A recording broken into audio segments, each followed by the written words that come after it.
ஆண்டவராகிய இயேசு கிறிஸ்துவினுடைய பெயரினாலே இந்த செய்தியை பார்த்து கொண்டிருக்கிற எல்லா சகோதர சகோதரிகளையும் நான் இயேசுவின் நாமத்தினாலே ஆசீர்வதிக்கிறேன், வாழ்த்துகிறேன், வரவேற்கிறேன்.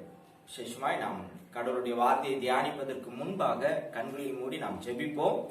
நல்ல தேவனே, இந்த வேளையில உம்மை நோக்கி பார்க்கிறோம். பரிசுத்தம் உள்ள தேவனே, உம்மை நன்றியோடு ஸ்தோத்தரிக்கிறோம், துதிக்கிறோம். விசேஷமாய் உடைய கிருபையுள்ள வார்த்தைகள் எங்களை தேற்றட்டும். எங்களோடு கூட பேசுங்க, நீங்க நடத்துங்க. இயேசு கிறிஸ்து மூலம் கேட்கிறோம், உயிருள்ள நல்ல தகப்பனே, ஆமென். எடுத்தவர்கள் வாசிக்கலாம். ஆதியாகமத்தின் புத்தகம் 21ஆம் அதிகாரம் 1வது வசனம். கர்த்தர் தாம் சொல்லியிருந்தபடி சாராள் பேரில் கடாட்சமானார். கர்த்தர் தாம் உரைத்தபடியே சாராளுக்கு செய்தருளினார். போதுமானது. பாருங்களேன், ஆபிரகாமுக்கு ஆண்டவராகிய கர்த்தர் ஒரு வாக்கை தருகிறார். அது என்ன? நான் உனக்கு பிள்ளையை தருவேன் என்று, நான் உனக்கு உன் சந்ததியை நான் என்ன பண்ணுவேன், ஆசீர்வதிப்பேன் என்று சொல்லுகிறார். உனக்கு நான் சந்ததியை ஏற்படுத்துவேன் என்று சொல்லுகிறார். இன்னைக்கு நாம தியானிக்க போகிற காரியம் என்னவென்றால், கேள்வி என்னன்னா, ஆபிரகாமுக்கு தனக்கு ஒரு பிள்ளை இல்லையே என்கிற கவலை எது வரைக்கும் அவனுக்கு இருந்தது? வார்த்தையை பெற்றுக்கொண்டான். ஆனா அந்த வார்த்தையை பெற்றுக்கொண்டு இருந்தாலும் அவனுக்குள்ளார ஒரு மிகப்பெரிய ஒரு கவலை, தனக்கு குழந்தை இல்லை, தனக்கு இன்னும் வாரிசு இல்லை அப்படிங்கிற கவலை பயங்கரமா அவனை மூழ்கடித்திருந்தது, அவனை தாக்கி கொண்டிருந்தது. அவன் வாழ்க்கையில குழந்தைக்காக, வாரிசுக்காக ஏங்கி கொண்டிருந்தார்கள் ஆபிரகாமும் சாராவும். ஆனால் இந்த ஆபிரகாமுடைய வாழ்க்கையில இந்த ஏக்கம், இந்த இந்த சோகமான காரியங்கள் எல்லாம் எது வரைக்கும் அவனுக்குள்ளார இருந்தது என்பதுதான் நாம் தியானிக்க போகிறோம். நான் இப்படி அதை யோசிக்கிறேன். ஒருவேளை ஆகாருக்கு இஸ்மவேல் பிறக்கிற வரைக்கும் ஆபிரகாமுக்கு அந்த கேள்வி இருந்திருக்கலாம், பிறப்பதற்கு முன்பு வரைக்கும். இன்னும் வேதம் சொல்லுகிறது, கேத்தூரால் என்பவள் ஆபிரகாமுக்கு பிள்ளைகளை பெற்றெடுத்தாள் என்று சொல்லப்பட்டிருக்கிறார். கேத்தூரால் மூலமாய் ஆபிரகாம் பிள்ளைகளை பெற்றெடுத்தான். இந்த ஆகார் மூலமாய் ஆபிரகாம் பிள்ளைகளை பெற்றெடுத்தான். இவர்கள் மூலமாய் பிள்ளைகளை பெற்றெடுத்த பிற்பாடு இந்த ஆபிரகாமுக்கு தன் வாழ்க்கையில் இந்த கேள்வி இருந்ததா அப்படின்னா, இருப்பதற்கு வாய்ப்பு இல்லை. அதிகபட்சமா எனக்கு ஒரு சந்ததி இல்லையே, எனக்கு ஒரு பிள்ளை இல்லையே, எனக்கு குழந்தை இல்லையே என்று ஏங்குவதற்கும் கவலைப்பட்டு கொண்டிருப்பதற்கும் வாய்ப்பு மிக மிக குறைவான ஒரு விஷயம் தான். பாருங்களேன். ஆனா அதற்கு முன்பாக அவனுக்குள்ளார இருந்த ஏக்கம் என்னன்னா, நாம இந்த வசனத்துல வாசிக்க முடியும். ஆதியாகமத்தின் புத்தகம் 15ஆம் அதிகாரம் 1வது வசனம். அந்த பைபிள்ல இருந்து எடுத்து வாசிங்க. ஆதியாகமத்தின் புத்தகம் 15ஆம் அதிகாரம் 1வது வசனம். நீ பயப்பட வேண்டாம், நான் உன்னை பாதுகாப்பேன், உனக்கு பெரிய பரிசு தருவேன் என்றார். ஆமா, நான் உனக்கு பெரிய பரிசு தருவேன் என்று சொல்லுகிறார். இது வேற ஒரு தமிழ் டிரான்ஸ்லேஷன் வேதத்துல நம்ம பாக்குறோம். ஆண்டவராகிய கர்த்தர் ஆபிரகாமை பார்த்து சொல்லுகிறார், நான் உனக்கு என்ன பண்ண போறேன், பெரிய ஒரு பரிசு தருகிறேன் என்றார். ஆனா ஆபிரகாம் சொல்றான், ஆண்டவரே, எனக்கு இந்த பரிசு எல்லாம் எதுக்கு? எனக்கோ என்ன இல்ல, ஒரு பிள்ளை இல்ல, வாரிசு இல்ல. என் சொத்தை எல்லாத்தையும், எனக்கு உண்டான எல்லா காரியத்தையும் அனுபவிக்கிறது யார் தான்? எலியேசர் என்கிற என்னுடைய வேலைக்காரன் தான் அனுபவிக்கிறான்.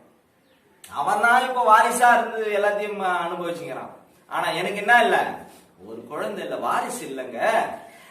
நீங்க எனக்கு என்ன பரிசு கொடுத்து அது என்ன யூஸ் ஆக போகுதுன்ற மனசோர்வோடு தான் அங்க பேசுறான். வாசிங்களா அந்த வசனத்தை. அதற்கு ஆபிரகாம், கர்த்தராகிய ஆண்டவரே, அடியனுக்கு என்ன தருவீர்? நான் பிள்ளை இல்லாமல் இருக்கிறேனே. தமஸ்கு ஊரானாகிய இந்த எலியேசர் தான் என் வீட்டு விசாரணைக்காரனாய் இருக்கிறானே என்றான். அதுக்கு ஆண்டவர் சொல்ற 4வது வசனத்தை வாசிங்க. அப்பொழுது கர்த்தருடைய வார்த்தை அவனுக்கு உண்டாகி இவன் உனக்கு சுதந்திரவாளி அல்ல. அவன் நீ நினைத்து கொண்டிருக்கிற மாதிரி ஆபிரகாமே, இந்த எலியேசர் உன்னுடைய சுதந்திரவாளி கிடையாது. உனக்கு உரிய உன் சொத்துக்களை, உன்னுடைய செல்வங்களை அனுபவிக்கக்கூடிய வாரிசு இந்த எலியேசர் அல்ல. நீ அப்படி நினைச்சுட்டு இருக்கிற. ஆனா நான் உன்னை அப்படி விடுவதில்லை. நான் உனக்கு என்ன பண்ணுவேன்? உன் கர்ப்ப பிறப்பா இருப்பவனே, உன் கர்ப்ப பிறப்பா இருப்பவன் தான் உனக்கு சுதந்திரவாளி ஆவான் என்று சொல்லி அவர் அவனை வெளியே அழைத்து. போதுமானது. பாருங்களேன், ஆண்டவரா இப்போ இந்த ஆபிரகாம் கேள்விக்குறியோடு இருக்கிறான். 1000 செல்வங்கள் இருக்கிறது, ஏகப்பட்ட சொத்து இருக்குது, ஏகப்பட்ட எல்லா வசதிகள் இருந்தாலும் இப்ப ஆண்டவர் சொல்றாரு, நான் பரிசு தர போறேன் அப்படின்னு சொன்னதும் அவனுக்கு சோர்வாயிட்டான். என்ன பரிசு இருந்து என்ன பண்றது? எனக்கு இதெல்லாம் வேணாம் ஆண்டவரே. வேற யாரோ ஒருத்தர் என்ன பண்ணிக்கிறான், என் சொத்தெல்லாம் ஆண்டுகிறான், என் சொத்தெல்லாம் அனுபவிச்சுக்கிறான், அவன் தான் வாரிசா இருப்பான் போல இருக்கு அப்படின்னு நினைக்கிறான். ஆனா கடவுள் சொல்றாரு, உன் கர்ப்ப பிறப்பு தான் என்ன பண்ணுவான், உன் வாரிசா இருப்பான், உன்னுடைய எல்லா ஆஸ்திகளுக்கும் அவன் தான் உரிமையா மாறுவான் அப்படின்ட்டு ஆண்டவர் வாக்கு தரத்தை நம்ம பார்க்கணும். பாருங்களேன், கர்த்தராகிய தேவன் ஆண்டவர் இப்ப வாக்கு கொடுத்துட்டாரு. வாக்கு கொடுத்ததும் இப்ப ஆபிரகாமுக்குள்ளார மிகப்பெரிய ஒரு தைரியம், மிகப்பெரிய ஒரு சமாதானம், ஒரு சந்தோஷம் வந்துருச்சு. கண்டிப்பா என்னுடைய சொத்துக்களை, என்னுடைய எல்லா செல்வங்களையும் ஆள போவது எலியேசர் அல்ல, மற்றவர்கள் அல்ல, என் கர்ப்ப பிறப்பே என்ன பண்ணும், ஆளுவா என்ற நம்பிக்கைக்குள்ளார வந்துட்டான். நம்பிக்கைக்குள்ளார வந்துட்டு, ஆனா தேவனுடைய வாக்கு தத்தத்தை, வார்த்தையை நிறைவேற்றுவதற்கு இப்ப இவங்க முயற்சி எடுக்க ஆரம்பிச்சிட்டாங்க, இவங்க செயல்பட ஆரம்பிச்சிட்டாங்க. அப்படி என்ன செயல்பட்டாங்க வாசிங்களா? அவங்களுடைய முயற்சி என்ன? ஆதியாகமத்தின் புத்தகம் 16ஆம் அதிகாரம் 1, 2. ஆபிராமுடைய மனைவியாகிய சாராய்க்கு பிள்ளை இல்லாதிருந்தது. எகிப்து தேசத்தால் ஆகிய ஆகார் என்னும் பேர் கொண்ட ஒரு அடிமை பெண் அவளுக்கு இருந்தால் சாராய் ஆபிராமை நோக்கி நான் பிள்ளை பெறாதபடிக்கு கர்த்தர் என் கர்ப்பத்தை அடைத்திருக்கிறார், என் அடிமை பெண்ணோட சேரும், ஒருவேளை அவளால் என் வீடு கட்டப்படும் என்றார். சாராயின் வார்த்தைக்கு ஆபிராம் செவி கொடுத்தான். பாருங்களா, இப்ப சாராய்க்குள்ளாரையும் இப்ப நம்பிக்கை இல்ல.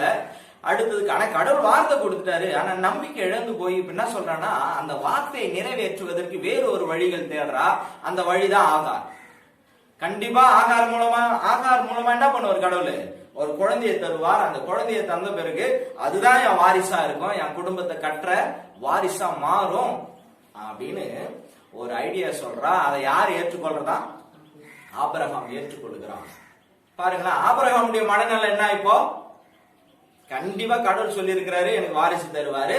அந்த வாரிசு ஒருவேளை ஆகார் மூலமா வரலாம், கண்டிப்பா வாரிசு வரும் அப்படின்ற நம்பிக்கையில இருக்கிறாங்க இப்ப 2 பேரும். அந்த வாரிசு வருவதற்கு இவங்க ஒரு ரூட்டை போடுறாங்க, இவங்க ஒரு வழியை செய்கிறார்கள். அப்படி செஞ்சதுதான் ஆகார் என்கிற அந்த காரியம். இப்ப ஆகார் இடத்துல சேர்றான் ஆபிரகாம். ஆகாருக்கு இஸ்மவேல் என்கிற குழந்தை பிறக்குது. இப்போ கொஞ்ச நாள் ஆனதும் என்ன ஆயிடுச்சு அவனுக்குள்ளார? தேவன் கொடுத்த வாக்குத்தத்தை, இப்ப இஸ்மவேல் பிறந்தது அவனுக்குள்ளார இருந்த மனநிலை என்ன தெரியுமா? கடவுள் வாக்குத்தத்தை நிறைவேறிச்சுப்பா, கடவுள் சொன்னபடி என்ன பண்ணாரு, செய்து முடிச்சுட்டாரு அப்படின்ற ஒரு சந்தோஷம் அவனுக்குள்ளார. ஆனா கொஞ்ச நாள் ஆச்சு, ஆகாருக்கும் என்ன ஆச்சு? இப்ப மனஸ்தாபம். ஆகாரையும் என்ன பண்றாவ? துரத்தி விடுறத பார்க்க முடியும். பாருங்களேன், அதாவது இந்த சம்பவம் எதை காண்பிக்கிறது என்றால், தேவன் கொடுத்த வாக்கு தத்தத்தை நிறைவேற்றுவதற்கு இவர்கள் தங்கள் சுய கிரியைகளை செய்ய ஆரம்பித்தார்கள். தேவன் ஒரு திட்டத்தோடு அவர் தன்னுடைய வார்த்தைகளை சொல்லுகிறார். ஆனா அந்த வார்த்தையை வாங்கி கொண்ட நபர்கள் தன்னுடைய சித்தத்தின்படி காலம் கொஞ்சம் தாமதிக்கிறதுனால, டிலே ஆகுறதுனால வாக்குத்தத்தம் நிறைவேறுவதற்கு உடனே ஒரு ரூட்டை எடுக்கிறாங்க. தேவன் சொன்னது இதுவாதான் இருக்கும் அப்படின்ட்டு என்ன பண்றாங்க, வாக்குத்தத்தத்தை நிறைவேற்ற இவங்க முயற்சிக்கிறாங்க. இப்ப பாருங்களேன், ஆபிரகாமுக்கு இஸ்மவேல் பிறந்தது. ஆபிரகாமுக்கு இப்போ துளியும் இப்போ தன்னுடைய வாரிசை பத்தி கவலை இல்லை. ஏன்னா வாரிசு வந்துச்சுன்ற நினைப்புல இருக்கிறான். எனக்கு உண்டான வாரிசு, தேவன் சொன்ன அந்த வாக்குத்தத்தத்தின் வாரிசு பிள்ளை என்ன பண்ணியாச்சு, பிறந்தாச்சு அப்படின்ட்டு ஒரு அசைக்க முடியாத ஒரு நம்பிக்கையில இருக்கிறான். இன்னும் பாருங்களேன், ஆகாருக்கு மட்டும் இல்ல, நம்ம வாசிக்கிறோம் ஆதியாகமத்தின் புத்தகம் 25ஆம் அதிகாரம் 1வது வசனம் வாசிங்க. ஆதியாகமத்தின் புத்தகம் 25ஆம் அதிகாரம் 1வது வசனம். ஆபிரகாம் கேத்தூராள் என்னும் பேர் கொண்ட ஒரு ஸ்திரீயையும் விவாகம் பண்ணியிருந்தார். பாருங்களேன், கேத்தூரால் இடத்திலையும் நிறைய பிள்ளைகள் பிறந்தது. ஒன்னு வாசிங்களா, 1 நாளாகமத்தின் புத்தகம் 1ஆம் அதிகாரம் 32வது வசனம். ஆபிரகாமின் மறுமனையாட்டியாகிய கேத்தூரால் பெற்ற குமாரர்கள் சிம்ரான். போதுமானது. பாருங்களேன், நிறைய பிள்ளைகள் பெற்று இருக்கிறான். இப்போ ஆகார் மூலமாய் பிள்ளை இப்போ வாரிசு வந்துடுச்சு அப்படின்னு நினைச்சுன்னு இருக்கிறாங்க. கேத்தூரால் மூலமா என்ன பண்ணப்பட்டு இருக்குது, வாரிசுகள் என்ன பண்ணியாச்சு, வந்துருச்சு. ஆமாம்பா, கடவுள் சொன்ன உன்னை நட்சத்திரத்தை போல என்ன பண்ணுவேன், உன்னை பெரிய ஜாதி ஆக்குவேன், பெரிய ஜனக்கூட்டம் ஆக்குவேன், மணலத்தனையா மாத்துவேன் அப்படின்றதுக்கு இப்ப அடையாளம் தெரிஞ்சிச்சுப்பா, வாக்குத்தத்தம் நிறைவேறிச்சு, கடவுள் என்னை ஆசீர்வதிச்சுட்டார் அப்படின்ற சந்தோஷத்தோடு இருக்கிறோம்.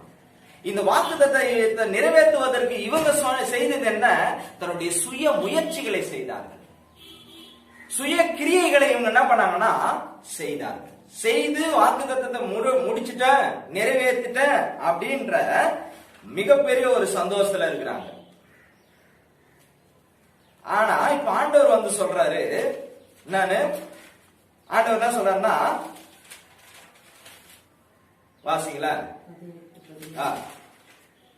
ஆதியாகமம் 18:11 வாசிங்க. ஆபிரகாமும் சாராலும் வயது சென்று முதிர் வயதா இருந்தார்கள். ஸ்திரீகளுக்குள்ள வழிபாடு சாராளுக்கு நின்று போயிற்று. ஆகையால் சாராள் தன் உள்ளத்திலே நகைத்து, நான் கிழவியும் என் ஆண்டவன் முதிர்ந்த வயதுள்ளவனுமான பின்பு எனக்கு இன்பம் உண்டாயிருக்குமோ என்றார். ஆமா, பாருங்களேன், இப்ப அவ சொல்றா இன்பம் உண்டாயிருக்குமோ அப்படின்னு சொல்றத நம்ம பார்க்க முடியும். அதுக்கப்புறம் வாசிங்க, அப்படியே தொடர்ந்தது. அப்பொழுது கர்த்தர் ஆபிரகாமை நோக்கி, சாராள் நகைத்து நான் கிழவியா இருக்க பிள்ளை பெறுவது மெய்யோ என்று சொல்வானேன். கர்த்தரால் ஆகாத காரியம் உண்டோ? உற்பவ கால திட்டத்தில் உன்னிடத்திற்கு திரும்ப வருவேன். போதும். இப்போ ஆண்டவர் வந்து இவங்களுடைய மனநிலை எப்படி இருக்குதுன்னா, நான் ஆண்டவர் சொன்ன வாக்கு தத்துவம் என் வாழ்க்கையில முழுசா என்ன ஆயிடுச்சு, நிறைவேறிடுச்சு. பாருங்க, அவ்வளவு பிள்ளைகளை பார்க்கும்போது என்ன இருக்கும் ஆபிரகாமுடைய மனசுல, பா எலியேசர் இல்லப்பா, எனக்கு பிறந்த இந்த பிள்ளைகள் தான் எப்படிப்பட்ட பிள்ளைங்க, வாக்கு தத்துவத்தின் பிள்ளைகள், தேவன் இவங்களை தான் சொன்னாரு அப்படின்ற மனநிறைவோடு இருக்கான். இப்ப பாருங்களேன், பவுல் சொல்றல, அதாவது நான் ஓட்டத்தை முடித்தேன், என்ன பண்றான், நல்ல போராட்டத்தை போராடினேன், ஓட்டத்தை ஜெயமா முடிச்ச அப்படின்ற மாதிரி ஆபிரகாம் உட்கார்ந்து இருக்கிறாரு. வாக்குத்தத்தெல்லாம் நிறைவேறிச்சு, எனக்கு என்ன பண்ணியாச்சு, வாரிசு எல்லாம் பிறந்துட்டாங்க, ஆண்டவர் சொன்ன ஊழியத்தை நான் என்ன பண்ணிட்டேன், நிறைவேற்றி முடிச்சுட்டேன்னு அப்படான்னு உட்காந்துங்கிறாரு. அவனை பார்த்து சொல்றாரு. இப்போ வாசிங்க அந்த வசனத்தை திரும்ப. ஆதியாகமம் கர்த்தரால் ஆகாத காரியம் உண்டோ? 18:11. ஆபிரகாமும் சாராலும் வயது சென்று முதிர்ந்த வயதுள்ளவராய் இருந்தார்கள். ஸ்திரீகளுக்குள்ள வழிபாடு சாராளுக்கு நின்று போயிற்று. ஒரு நிமிஷம் வாசிங்களா. ஆதியாகமம் 17ஆம் அதிகாரம் 16வது வசனம். நான் அவளை ஆசீர்வதித்து அவளாலே உனக்கு ஒரு குமாரனையும் தருவேன். அவள் ஜாதிகளுக்கு தாயாகவும் அவளாலே ஜாதிகளின் ராஜாக்கள் உண்டாகவும் அவளை ஆசீர்வதிப்பேன் என்றார். பாருங்களா, ஆபிரகாம் கட்ட இப்போ ஆண்டவர் வந்து சொல்றாரு, யாரால நான் உனக்கு ஒரு குமாரனை தருவேன், சாராளால நான் தருவேன். என்னதும் ஆபிரகாம் பண்ண வேலை என்ன வேலை, வாசிங்க அப்படியே. அப்பொழுது ஆபிரகாம் முகம் குப்புற விழுந்து என்ன பண்ணானா, நகைத்தானா. போதும் அப்படின்னு இருக்குல்ல. ஏன் இவன் நகைக்கணும், அவன் என்ன சொல்றான் நினைச்சுன்னு இருப்பான், போப்பா அதான் நிறைவேறிச்சு, அப்புறம் நிறைவேற திரும்ப என்ன பண்றீங்க நீங்க, தோண்டி நான் கொடுப்பேன் அப்படின்றீங்க. இவங்க மனநிலை எப்படின்னா, வாக்குத்தத்தம் நிறைவேறிச்சுன்னு நீங்க நினைச்சுன்னு இருக்கிறாங்க, வாரிசு வந்துச்சுன்ட்டு அவங்க முடிவு பண்ணிட்டு என்ன பண்ணிட்டாங்க, அந்த காரியத்தையே மறந்துட்டாங்க, விட்டுட்டாங்க. பாருங்களேன், 17 வாசிங்க. அப்பொழுது ஆபிரகாம் முகங்குப்புற விழுந்து நகைத்து 100 வயதான 18 ஒரு நிமிஷம், ஆதியாகமம் 18:12 வாசிங்களா. ஆதியாகமம் 18:12. ஆகையால் சாராள் தன் உள்ளத்திலே நகைத்து, ஆண்டவர் சொல்றாரு, நீ சாராள் என்ன பண்ணுவா, அவ ஒரு உற்பத்தி காலத்துல ஒரு குழந்தைய பெற்றெடுப்பா அப்படின்னு சொல்லும் போது யாரு நகைக்கிறது? ஆபிரகாமும் சிரிக்கிறான், சாராளும் என்ன பண்றான்? சிரிக்கிறான். ஏன்னா அவங்களுக்கு திருப்தி ஆயிடுச்சு, அவ்வளவுதான். வாழ்க்கையில வாரிசு இல்லாதன்னு நினைச்சிருந்தேன், ஆனா என்ன பண்ணியாச்சு, வாரிசு கிடைச்சிச்சு, தேவனுடைய வார்த்தையை நிறைவேற்றிட்டா, நான் ஊழியத்தை செஞ்சு அருமையா முடிச்சிட்டுன்னு ஆபிரகாமுடைய மனநிலை. ஆகாருடைய சாராளுடைய மனநிலைன்னா, தன்னுடைய அடிமை பெண்ணுங்க மத்தவங்க பெத்தெடு அந்த காலகட்டத்தில் எப்படி இருந்துச்சுன்னா, தன்னுடைய அடிமை பெண்ணுகள் பெற்றெடுக்கிற பிள்ளைகள் இல்ல மத்த மறுமணியாட்டிகள் பெற்றெடுக்கிற பிள்ளைகள் அது அவளுடைய பிள்ளையா மாறும், உரிமை கொண்டாடுவாங்க. அது அந்த காலத்துல இருந்த வழக்கம் அது. அதனால சாராலும் ஒரு திருப்தி ஆயிட்டா, ஆபிரகாமும் திருப்தியில இருந்துட்டாங்க, தான் ஊழியத்தை செஞ்சு முடிச்சுட்டேன், அழகா செஞ்சு முடிச்சுட்டேன் அப்படின்ட்டு தேவனுடைய வார்த்தை என் வாழ்க்கையில நிறைவேறிச்சு அப்படின்னு நினைச்சிருந்தாங்க. ரெண்டாவது, அவங்களுடைய சூழ்நிலை எப்படி மாறிச்சு? இப்போ வாசிங்க, ஆதியாகமம் 18ஆம் அதிகாரம் 11-12 வாசிங்க. ஆபிரகாமும் சாராளும் வயது சென்ற போயிடுச்சு, முதிர்ந்தவர்களா மாறிட்டாங்க. ஸ்திரீகளுக்குள்ள வழிபாடு சாராளுக்கு நின்று போனது. ஆகையால் சாராள் தன் உள்ளத்திலே நகைத்து போதும். இப்ப பாருங்களேன், இப்போ ஆபிரகாமுடைய வாழ்க்கையிலும் சாராளுடைய வாழ்க்கையிலும் சரீரம் செத்து போயிருந்தது என்று ஒரு இடத்துல சொல்லப்பட்டிருக்குது வேதத்துல. ஆபிரகாமுடைய சரீரம் செத்து போனது அப்படின்னு. அவனுடைய சரீரம் செத்து போனது, சாராளுடைய வழிபாடு நின்று போனது, நம்பிக்கை எல்லாம் முடிஞ்சிடுச்சு. ஏன்னா அவங்களுக்குள்ளாரே திருப்தி வந்துச்சு, வாரிசு வந்துச்சு அப்படின்ட்டு எல்லாத்தையும் என்ன பண்ணிட்டாங்க, மறந்து போயிட்டு உட்கார்ந்து இருக்கிற ஆளை பார்த்து இப்ப சொல்லும் போதுதான் இவங்களுக்குள்ளார நகைப்பு வருது. பாப்பா முடிஞ்சு போச்சு, இதுக்கப்புறம் என்னப்பா சொல்லுவாங்கல்ல, நம்ம போய் கடவுளை பத்தி இயேசுவை பத்தி மத்தவங்களுக்கு சொல்லும் போது வயதாயிடுச்சுன்னா சொல்லுவாங்க, இதுக்கப்புறம் ஏன்பா என்கிட்ட வந்து சொல்றீங்க, போய் யாருக்கிட்டனா போய் சொல்லுங்கப்பா வெளியில அப்படின்னா. இப்ப ஆபிரகாமுடைய சாராளுடைய மனநிலையும் அப்படிதான் இருக்கு. எல்லாம் என்ன ஆயிடுச்சு, 99 வயசு ஆயிடுச்சு ஆபிரகாமுக்கு. 99 வயசு ஆயிட்ட பிறகு ஆண்டவர் வந்து திரும்ப பேசுறாரு, நான் சொன்ன வாக்கு தத்துவம் நீ உன் சுய கிரியினால முடிச்சு வச்சிருக்கிற பத்தியா ஒரு வேலைய, இது அல்ல, நான் சொன்னது சாராள் மூலமா உனக்கு நான் என்ன பண்ணுவேன், ஒரு சந்ததியை தருவேன் என்பதுதான். ஏன் ஆண்டவராகிய கர்த்தர் 25 ஆண்டுகள் இவனை காத்திருக்க வைத்தார் என்றால் பாருங்களேன். ஏன் அப்படி காத்திருக்க வச்சார்னா, இந்த 25 ஆண்டுகள் ஆச்சு அவனுடைய சுய கிரியையே சாகுறது. ஏன்னா அவங்களுடைய முயற்சி எல்லாம் சுய கிரியில போயிடுது தேவனுடைய வார்த்தையை நிறைவேற்றுறதுக்கு. என்னைக்கு தேவனுடைய வார்த்தை இப்போ சாராள் இடத்துலதான் சந்ததி பிறகுன்னு வருது தெரியுமா, என்னைக்கு அவங்க வாழ்க்கையில வழிபாடு எல்லாம் நின்று போனதோ, என்னைக்கு ஆபிரகாமுடைய சரீரம் செத்து போனதோ, சுயக்கிரியை என்னைக்கு அடக்கம் பண்ணப்பட்டதோ, அன்னைக்குதான் இப்ப தேவன் வந்து சொல்றாரு, இப்ப நிறைவேறும் பாரு அப்படின்ற. இப்ப என்ன பண்ண போகுது, நிறைவேறும் பாரு அப்படின்ற. வாசிங்களா,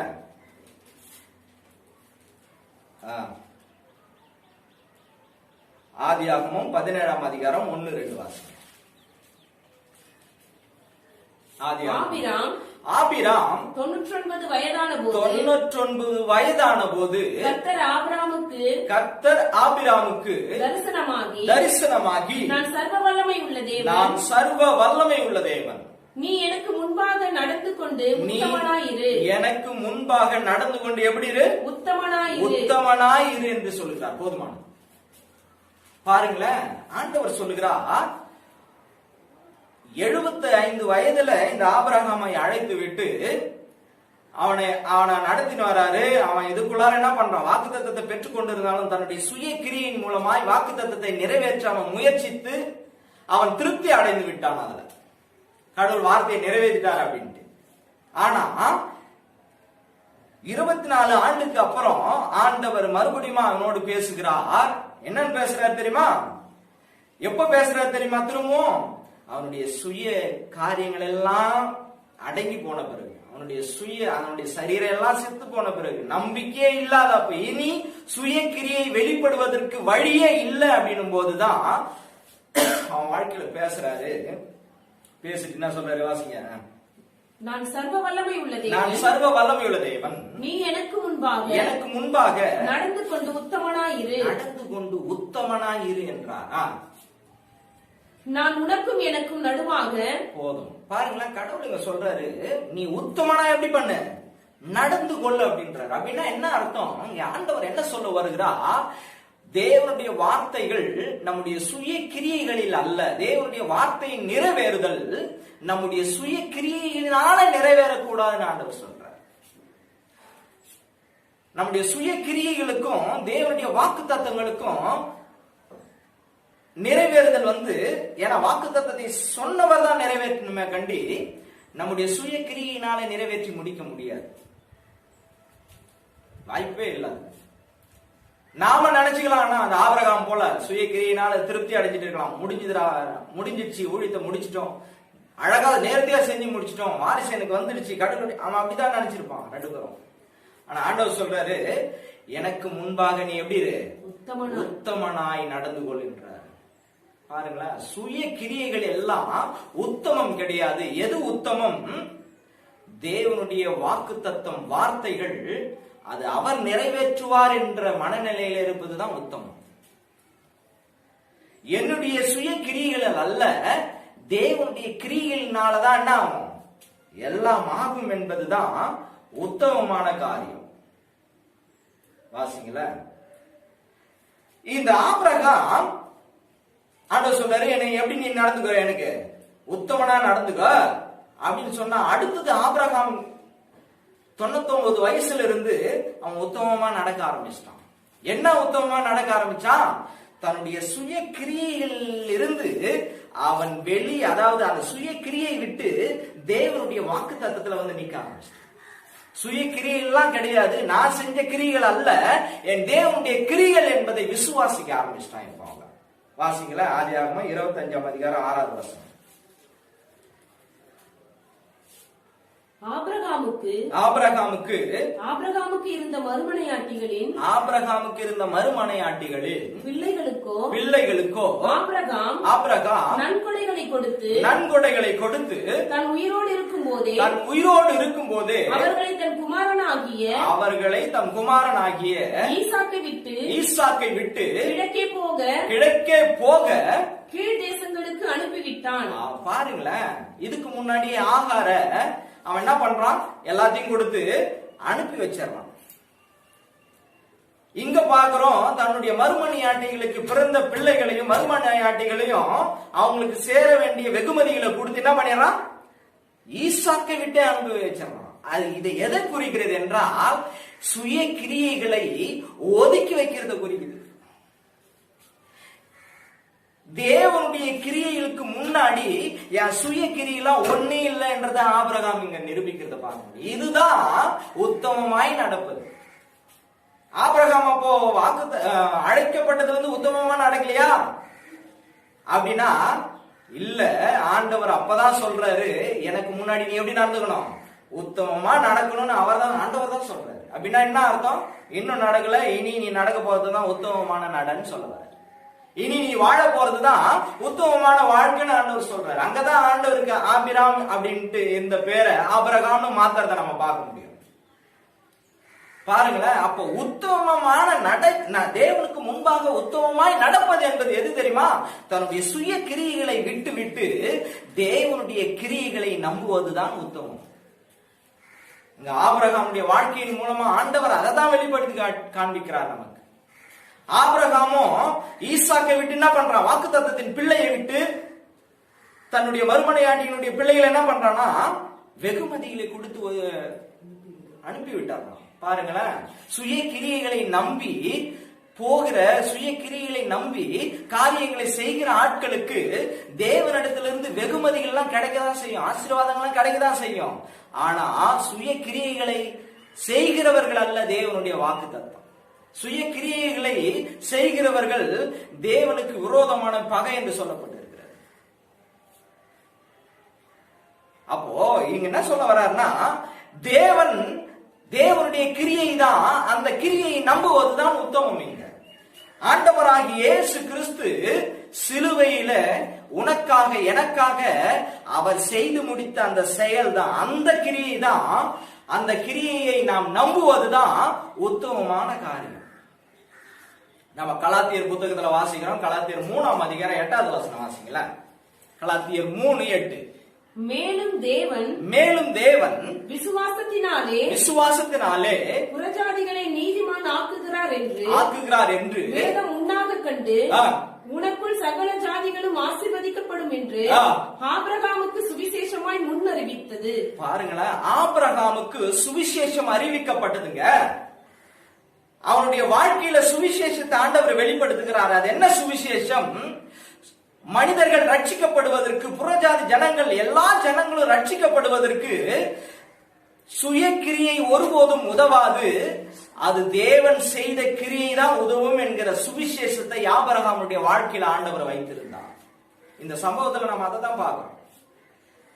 வாக்குத்தத்தம் வந்துடுச்சு, வாரிசு தருவேன், உனக்கு நான் வார்த்தையை உன்னை உயர்த்துவேன் அப்படின்ட்டு. ஆனா அந்த வாக்குத்தத்தத்தை ஆபிரகாமும் சாராலும் சேர்ந்து நிறைவேற்ற நிறைய காரியங்களை செஞ்சாங்க. சாரால ஆகார உள்ள கொண்டு வந்தாங்க, கேத்தூரால உள்ள கொண்டு வந்தாங்க, பிள்ளைகள் பிறந்ததை திருப்தி ஆயிட்டாங்க, ஊழியம் முடிஞ்சுது அப்படின்ட்டு, அவ்வளவுதான் அப்படின்ட்டு. ஆனா 99வது வயதுல ஆண்டவர் வந்து பேசுறாரு, எனக்கு முன்பாக நீ உத்தமனா நடந்து கொள்ள வேண்டும். அந்த உத்தமமான காரியம் எது? என் சுய கிரியைகள் அல்ல, என் சுய பலத்தினால் அல்ல, என் சுய தியாகங்கள் அல்ல, என் ஆண்டவராகிய இயேசு கிறிஸ்து சிலுவையிலே எனக்காய் செய்து முடித்த அந்த அவரின் கிரியை தான். அந்த கிரியை நான் விசுவாசிப்பதுதான் என் வாழ்க்கையில தேவனுடைய வார்த்தை நிறைவேறுகிறது என்ற அர்த்தம். நான் தேவனுக்கு முன்பாக உத்தமனாய் நடக்கிறேன் என்ற அர்த்தம் அதுதான். பாருங்களா, இன்றைக்கு அநேகர் என்ன சொல்றாங்க, நிறைய காரியங்களை தேவனுடைய கிரியைகளை விட்டு விட்டு தன்னுடைய சுய கிரியைகளை குறித்து மேன்மை பாராட்டுகிற ஆட்கள் இன்றைக்கு அநேகம். சுய கிரியைகளையே செய்துவிட்டு, சுய கிரியினாலேயே ஊழியத்தையும் செய்து முடித்து விட்டு திருப்தியாயிருக்கிற ஜனங்கள் இன்னைக்கு அநேகம். ஆனால் ஆபிரகாமுடைய வாழ்க்கையின் மூலமாய், ஆபிரகாமுடைய வாழ்க்கையில ஒரு சுவிசேஷத்தை ஆண்டவர் சொல்லி வைத்திருக்கிறார். அது என்ன? சுய கிரியினால ஒரு மனிதன் ரட்சிக்கப்பட முடியாது. சுய கிரியினால ஒரு வாக்குத்தத்தத்தை சுதந்திரித்துக் கொள்ள முடியாது. வாக்குத்தத்தம் சுய கிரியினால செய்து முடிக்க வேண்டிய காரியமும் கிடையாது. மாறாக சுவிசேஷம் ஆபிரகாமுடைய வாழ்க்கையில சொல்லி முடிக்கப்பட்டிருக்கிறது. அந்த சுவிசேஷம் என்ன? சுய கிரியினால் அல்ல, என்னுடைய கிரியினால் அல்ல, சுய முயற்சியினால் அல்ல, என் ஆண்டவராகிய இயேசு கிறிஸ்து சிலுவிலே செய்து முடித்த அவர் கிரியினாலே எல்லாம் நடந்து இருக்கிறது என்ற அர்த்தம். அதுதாங்க இங்க சொல்ல வர வேண்டியது, சொல்லப்படுகிற சத்தியமே. இன்றைக்கும் இந்த வார்த்தையை கேட்டுக்கொண்டிருக்கிற சகோதர சகோதரியே, தேவனுக்கு முன்பாக நீங்கள் உத்தமமாய் நடக்க வேண்டும் என்று ஆண்டவர் விரும்புகிறாருங்க. ஒருவேளை ஆண்டவர் உங்கள் ஒவ்வொருவருக்கும், இதை கேட்டுக்கொண்டிருக்கிற உங்கள் ஒவ்வொருவருடைய வாழ்க்கையிலும் ஆண்டவர் வாக்குத்தத்தங்களை தந்திருக்கிறார். இந்த வாக்குத்தத்தங்களை நிறைவேற்ற உங்க சுய முயற்சிகளையோ கிரியைகளையோ நீங்கள் போட வேணாம், அவரே செய்து முடிப்பார் உங்க வாழ்க்கையில வாக்குத்தத்தங்களை. ஒருவேளை இந்த வார்த்தையை கேட்டுக்கொண்டிருக்கிற சகோதரிய சகோதரனே, ஒருவேளை உங்களுக்கு பிள்ளை இல்லை என்ற ஒரு ஏக்கத்தோடு இருக்கலாம். ஆனால் அவர் உங்களுக்கு சொன்ன வார்த்தையின்படியே உங்களுக்கு பிள்ளையை தருவதற்கு அவர் போதுமானவராயிருக்கிறார். உங்கள் சந்ததியை பெருக செய்ய, உங்களை இந்த பூமியில அநேக பிள்ளைகளுக்கு தகப்பனாய் மாற்றுவதற்கு அவர் கிரியை ஒன்றே போதுமானது. உன் சுய கிரியெல்லாம் இதுல தேவையே இல்லை. இன்றைக்கும் ஊழியத்துல தன்னுடைய சுய கிரியையே நம்பி, தன் சுய கிரியினாலே, தான் சுய மேன்மையினாலே, தான் சுய எல்லா, அதாவது என்ன சொல்லுவாங்கன்னா, தன்னுடைய சுய முயற்சிகளினாலேயே ஊழியத்தை செய்து முடித்து விட்டு வாக்குத்தத்தத்தை நிறைவேற்றி விட்டேன் என்று தன்னுடைய சுய தியாகத்தினாலே எல்லாத்தையும் செஞ்சுட்டு வாக்குத்தத்தத்தை நிறைவேற்றிட்டு நீங்க ஒருவேளை நம்பி இருக்கலாம். ஊழியது நான் முடிச்சுட்டேன் அப்படின்னு நம்பி இருக்கலாம். ஆனா ஆண்டவர் சொல்றாரு, இந்த 99 வயதுல ஆபிரகாமுக்கு அது அல்ல என்னுடைய கிரியைகள், நான் சொன்னது அது அல்ல. நான் இன்றிலிருந்து என்ன பண்ண போறேன், உன் வாழ்க்கையில என்னுடைய வார்த்தையை என்னுடைய நிறைவேறுதலை நான் ஆரம்பிக்க போறேன். நான் சொல்ற வார்த்தையை இன்னிலிருந்து தான் உன் வாழ்க்கையில ஆரம்பிக்க போகுது. அது என்ன, எப்போ ஆரம்பிக்குது? சுய கிரிகள் எல்லாம் என்னைக்கு செத்து போனதோ ஆபிரகாமுடைய வாழ்க்கையில, சுய கிரிகள் எல்லாம் என்னைக்கு செயல்படாம போனதோ அன்னைக்கு ஆரம்பிக்குது தேவனுடைய கிரியை உங்க வாழ்க்கையில. அதை விசுவாசத்தினாலதான் ஆபிரகாம் ஈசாக்கை விட்டு தன்னுடைய சுய கிரியினால் வந்த எல்லா காரியத்தையும் அவன் என்ன பண்ணானா ஒதுக்கி வைக்கிறத பார்க்க முடியும். அதை நம்பலாம் அவன் ஒதுக்கியே வச்சிருக்க மாட்டான். அந்த சுவிசேஷத்தை ஆபிரகாமுடைய வாழ்க்கையில் ஆண்டவர் கற்றுக் கொடுக்கிறார்.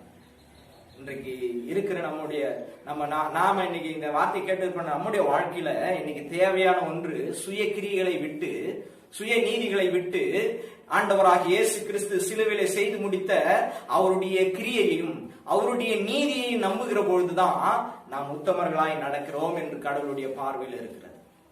அவர்கள் தான் உத்தமர்கள். நாம் அப்படி கண்களை மூடி நாம் ஜெபம் பண்ணலாமா? நல்ல தேவனே, இந்த வேலையில உங்களை நோக்கி பார்க்கிறோம். கிருபையுள்ளவரை நன்றியோடு ஸ்தோத்திரிக்கிறோம், துதிக்கிறோம் ஆண்டவரே. இதோ உமக்கு முன்பாக நாங்கள் உத்தமர்களாய் நடந்து கொள்ள, ஆபிரகாமை போல நாங்கள் உத்தமர்களாய் நடந்து கொள்ள எங்களுக்கு உதவி செய்கிறார்கள். எங்கள் சுய கிரியைகள் எங்களிலே ஒழிவதாக இயேசுவின் நாமத்தினால். எங்களுடைய ஆண்டவரே சுய முயற்சிகள் எல்லாம் இயேசுவின் நாமத்தினால அது மரித்து போகட்டும். சுய கிரியைகள் இதோ என் தேவனுடைய கிரியையை நம்புவது எங்களுக்கு ஆண்டவரே நம்பக்கூடிய இருதயம் உண்டாகட்டும். வேதம் சொல்லுகிறது, ஆபிரகாம் விசுவாசித்தான், அது அவனுக்கு நீதியாக எண்ணப்பட்டது. இன்றைக்கும் விசுவாசம் நமக்கு நீதியாக எண்ணப்படுகிறது. அது என்ன நீதி? என் ஆண்டவராக இயேசு கிறிஸ்து சிலுவிலே யாவையும் எனக்காய் செய்து முடித்தார் என்பதுதான். நம்முடைய சுய மேன்மையோ நம்முடைய சுய தியாகத்தையோ மேன்மை பாராட்டுவது அல்ல. அவர் தியாகத்தையும், ஆண்டவராக இயேசு கிறிஸ்து சிலுவையில செய்த தியாகத்தையும், அவருடைய பலியையும், அவர் நமக்காய்ப்பட்ட பாடுகளையும் நாம் மேன்மை பாராட்டுவதுதான் நம்முடைய வாழ்க்கையில முக்கியமான காரியம். ஆண்டவரே, இதோ இந்த வார்த்தை கேட்டுக்கொண்டிருக்கிற ஒவ்வொரு பிள்ளைகளுடைய வாழ்க்கையிலும் சுய கிரியைகள் சாகட்டும், தேவ கிரியை வளரட்டும். இயேசுவின் நாமத்தினால உத்தமமாய் நடந்து கொள்கிற கிருபையினாலே நிரப்பி நடத்துங்க.